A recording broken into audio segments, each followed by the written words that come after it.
Media के सभी साथियों का आज की इस प्रेस कॉन्फ्रेंस में बहुत बहुत स्वागत है। माननीय सौरभ भारद्वाज जी भी हमारे साथ इस प्रेस कॉन्फ्रेंस में मौजूद हैं और जैसा आप लोगों ने हमेशा से देखा है और जाना है, मोदी सरकार और भारतीय जनता पार्टी की, चाहे वो किसी स्टेट की सरकार हो या केंद्र की सरकार हो, हमेशा दलित, पिछड़े और आदिवासी वर्ग के खिलाफ काम करती है। हमेशा उनके अधिकारों का हनन करती है और उनको कुचलने का प्रयास करती है।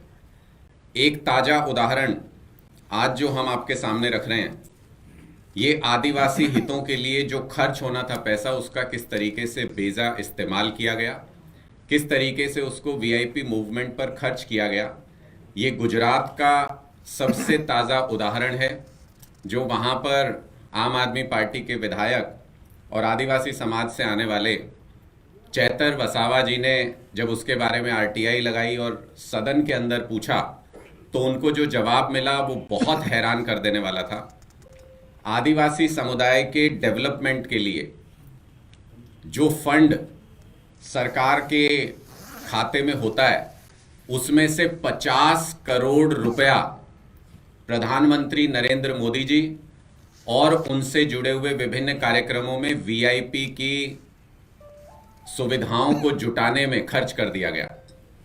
प्रधानमंत्री नरेंद्र मोदी जी कई सारे कार्यक्रमों में उन्होंने वहां पर हिस्सा लिया, जिसमें जनजातीय गौरव दिवस और कई और कार्यक्रम शामिल थे। इन कार्यक्रमों में उनकी रैलियों को आयोजित करने के लिए मैं सिर्फ कुछ अमाउंट आपके सामने पढ़ रहा हूं, जिससे आपको अंदाजा होगा कि किस तरीके का खर्च इनमें किया गया। डेडियापाड़ा में मोदी जी का कार्यक्रम जो आयोजित किया गया, उसमें 7 करोड़ रुपए का पंडाल लगाया गया, 7 करोड़ रुपए का खर्च। और ये सारी डिटेल्स डिपार्टमेंट वाइज कहाँ किस डिपार्टमेंट ने कितना खर्च किया, वो सारी लिस्ट हमारे पास मौजूद है। 3 करोड़ रुपए का उस पंडाल में गुंबद बनाया गया, डोम बनाया गया। 5 करोड़ रुपए स्टेज बनाने के लिए कार्यक्रम में खर्च किए गए। 2 करोड़ रुपए के चाय और समोसे वीआईपी लोग इन कार्यक्रमों में खा गए। 7 करोड़ रुपए लोगों को जुटाने के लिए, बसेस अरेंज करने के लिए इस कार्यक्रम में खर्च किए गए। 2 करोड़ रुपए टॉयलेट और साफ सफाई के लिए खर्च कर दिए गए इस कार्यक्रम में। ये सब हम इसलिए आपके सामने रख रहे हैं क्योंकि ये सारा फंड जो खर्च किया गया, इसका ज्यादातर हिस्सा आदिवासी कल्याण के लिए जो फंड होते हैं उसमें से इस्तेमाल किया गया। करोड़ों करोड़ रुपया जो आदिवासी समाज के कल्याण के लिए लगना चाहिए था, उनके लोगों की सुविधाओं के लिए मिलना चाहिए था, वो सिर्फ और सिर्फ दिखावे के लिए प्रधानमंत्री जी, गुजरात के मंत्री और वीआईपी लोगों के ऊपर खर्च कर दिया गया। जब हमने कंपैरिजन करके देखा तो हमें पता चला कि जो एसटी समाज के जो ट्राइबल हॉस्टल्स हैं, उनमें बच्चों को सरकार की तरफ से सिर्फ 2100 रुपए महीने भर के खर्च के लिए दिया जाता है, ताकि वो पढ़ सके, ताकि वो आगे बढ़ सके। ये सरकारी योजना है, उसमें सिर्फ 2100 रुपए पर मंथ दिया जाता है। और यहां के अगर आप एक्सपेंसेस देखेंगे तो 1-2 कार्यक्रमों के ऊपर ही 50 करोड़ रुपया उसी आदिवासी कल्याण फंड में से खर्च कर दिया गया। अगर इस पैसे को सही तरीके से इस्तेमाल किया जाता तो कितने आदिवासी समाज के बच्चों को सुविधाएं दी जा सकती थी, आदिवासी समाज के लिए डेवलपमेंट के काम किए जा सकते थे, ये आप खुद अंदाजा लगा सकते हैं। लेकिन जैसा मैंने शुरुआत में कहा कि भारतीय जनता पार्टी दलित, पिछड़े समाज और आदिवासी वर्ग को हमेशा से दबाती, कुचलती रही है और उनके पैसों का बेजा इस्तेमाल अपने वीआईपी कार्यक्रमों के लिए करती रही है। हमारी ये स्पष्ट तौर पर मांग है, जो आज गुजरात के अंदर भी प्रेस कॉन्फ्रेंस करके आम आदमी पार्टी की गुजरात यूनिट ने इसको बहुत डिटेल में इसको सामने रखा है। हमारी ये स्पष्ट तौर पर ये मांग है कि आदिवासी कल्याण फंड में से जितना भी पैसा खर्च किया गया, उसकी एक इंडिपेंडेंट तरीके से प्रॉपर जांच करके जो भी लोग इसके लिए दोषी हैं, उन लोगों पर सख्त कार्रवाई होनी चाहिए और आदिवासी कल्याण फंड का पैसा सारा का सारा इन नेताओं और इन अफसरों से वसूला जाना चाहिए। मैं सौरभ भारद्वाज जी से भी रिक्वेस्ट करूंगा कि वो इस मुद्दे पर अपनी बात रखें। नमस्कार दोस्तों, मैं तो बार बार ये फिगर्स में गिन रहा हूँ 1, 10, 100, 1000, 10,000, लाख, 10 लाख करोड़। मतलब मैं हैरान हूँ।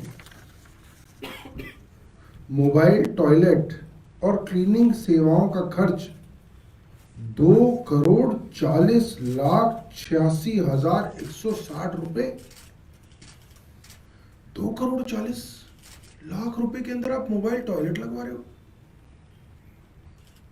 आप कहते थे केजरीवाल जी के बंगले में सोने का कमोड है, ये तो भाई प्लेटिनम का कमोड लग रहा है मुझे।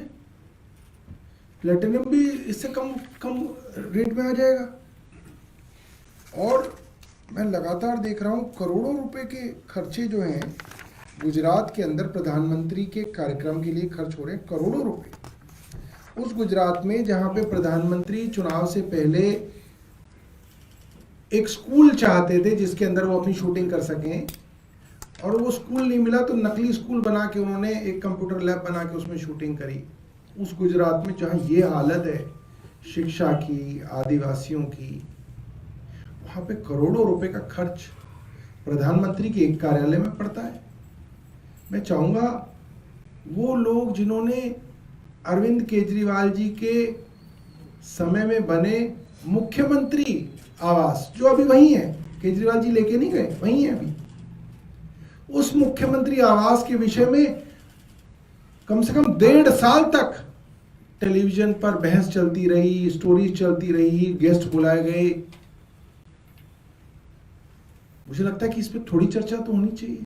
50 करोड़ रुपए कार्यक्रम के लिए तो बहुत बड़ी लूट है। कल मैंने देखा आरटीआई के अंदर पूछा गया, बीबीसी द्वारा आरटीआई लगाई जा रही है कि भाई ये जो प्रधानमंत्री आवास बन रहा है सेंट्रल विस्टा में, इसमें कितना पैसा खर्च हो रहा है। सरकार की हिम्मत नहीं है कि वो ये बता दे कि प्रधानमंत्री आवास में कितना पैसा खर्च हो रहा है। कह रहे नहीं, ये तो नेशनल सिक्योरिटी का मामला है। जैसे अगर किसी को पता चल जाएगा यहाँ पे कितने लाख या कितने करोड़ के मार्बल लगे हैं तो इससे पता नहीं क्या हो जाएगा। मुख्यमंत्री आवास के अंदर क्या लगा क्या नहीं लगा, पूरी की पूरी पीडब्ल्यूडी की फाइलें निकाल के टीवी पर दिन रात चलाई गई। उसमें कोई सेफ्टी सिक्योरिटी का कोई मामला नहीं था। एलजी ने खुद अंदर पूरी की पूरी वीडियोग्राफी कराई, मीडिया को दी गई, दिन रात चलाई गई, ट्विटर पे, फेसबुक पे, व्हाट्सएप पे। उसमें कोई किसी की सेफ्टी सिक्योरिटी की दिक्कत नहीं थी। प्रधानमंत्री आवास जो यहीं दिल्ली में बन रहा है, जहां पे हमें जाने से रोका गया, उसमें कितना खर्चा हो रहा है ये प्रधानमंत्री कार्यालय बता नहीं रहा। ये बहुत बड़ी बात है देश के लिए। पता नहीं ऐसे कैसे, मतलब एक ही देश में, एक ही राज्य में हो सकता है कि उसी दिल्ली के अंदर एक मुख्यमंत्री के आवास पे कहा गया 40-42 करोड़ रुपए खर्च हुए, तो उसके लिए इतना बड़ा मुद्दा बनाया गया कि वो 1.5 साल तक मीडिया में चला। उसी दिल्ली में प्रधानमंत्री आवास उसी समय में बन रहा है और उसके बारे में मीडिया को ये कानो कान खबर नहीं दी जा रही कि कितना पैसा खर्च हुआ है। कितने शर्म की बात है। हम 10-11 साल में कहां से कहां आ गए। बस मैं यही कहना चाहता था। बहुत बहुत धन्यवाद, आप सब लोग आए। सौरभ जी, का प्रदूषण के ऊपर सवाल है। जो सरकार भी मैंडेटरी कर चुकी है कि पीयूसी नहीं है तो आपको फ्यूल नहीं मिलेगा। उसके कैमरा जो लगे थे ऑटोमेटिक नंबर प्लेट रिकॉग्निशन, वो काम नहीं करते। जब सवाल किया गया तो सिरसा जी बोले, पर्यावरण मंत्री, कि ये पिछली सरकारों का घोटाला है जिसकी वजह से कैमरा काम नहीं करता। ऐसा है, मोहल्ला क्लिनिक तो बंद कर दिए, वरना सिरसा जी का इलाज वहाँ कराते हम। मगर कहीं ना कहीं उन्हें अपना इलाज कराना चाहिए सरकारी खर्चे पे, क्योंकि उनको इतनी भी जानकारी नहीं है कि ट्रैफिक पुलिस के high speed cameras Delhi police द्वारा लगाए जाते हैं, केंद्र सरकार की है, अमित शाह उसके मंत्री हैं।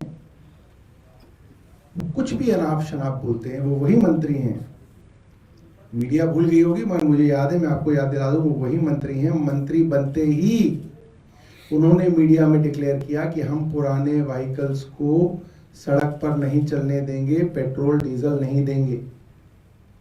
उसके बाद CAQM का ऑर्डर आया, उसके बाद दिल्ली में हाहाकार मचा, और उसके बाद उस चीज को भी उन्होंने पुरानी सरकार पे डाल के वो वापस ले लिया, और अब दोबारा सुप्रीम कोर्ट CAQM चला गया और दोबारा से वो बंदिशें लगा दी।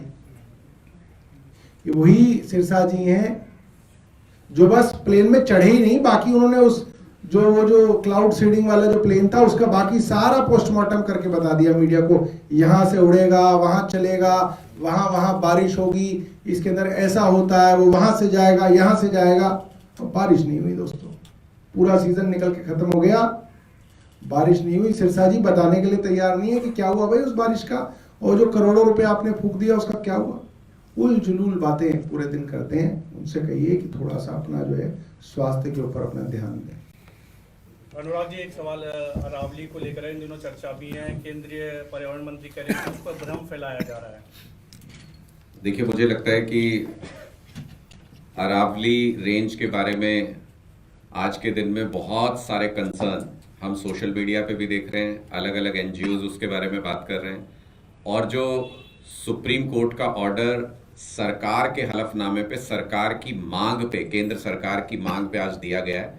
मैं आपको बताऊं कि 2010 में भी इसी तरह की कोशिश उस वक्त की सरकार के समय में की गई थी, और सुप्रीम कोर्ट ने उस वक्त इस प्रपोजल को रिजेक्ट कर दिया था।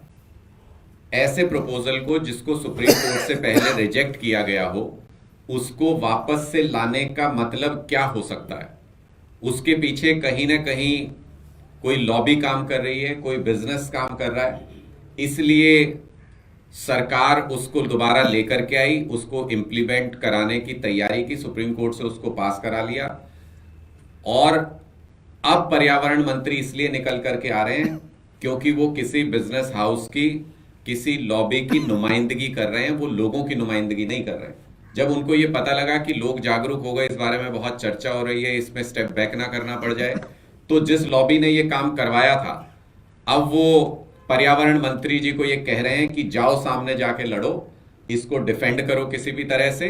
अरावली रेंज को खत्म करने की एक बहुत बड़ी साजिश, जिसके ऊपर अभी लोगों के बीच में चर्चा चल रही है, वो साजिश केंद्र सरकार के इशारे पर, किसी बिजनेसमैन, उनके मित्र के कहने पर की गई है। और अब ये सारे लोगों को धीरे धीरे समझ में आ रहा है कि अगर अरावली रेंज को इस तरीके से खत्म कर दिया जाएगा, 100 मीटर के नीचे की सारी पहाड़ियों को खत्म करने की खुली छूट मिल जाएगी, तो दिल्ली के ऊपर आज के दिन में जो प्रदूषण का संकट मंडराया हुआ है, ये और ज्यादा गंभीर हो जाएगा। इसके जो पर्यावरण के जो परिणाम हैं, बहुत सारे बदलाव हैं, वो बहुत खतरनाक रूप से होंगे। इसलिए अब लोगों के बीच में इस पे चर्चा चल गई, और पर्यावरण मंत्री जी सिर्फ और सिर्फ अपने बिजनेसमैन मित्र को बचाने के लिए ही बयानबाजी कर रहे हैं।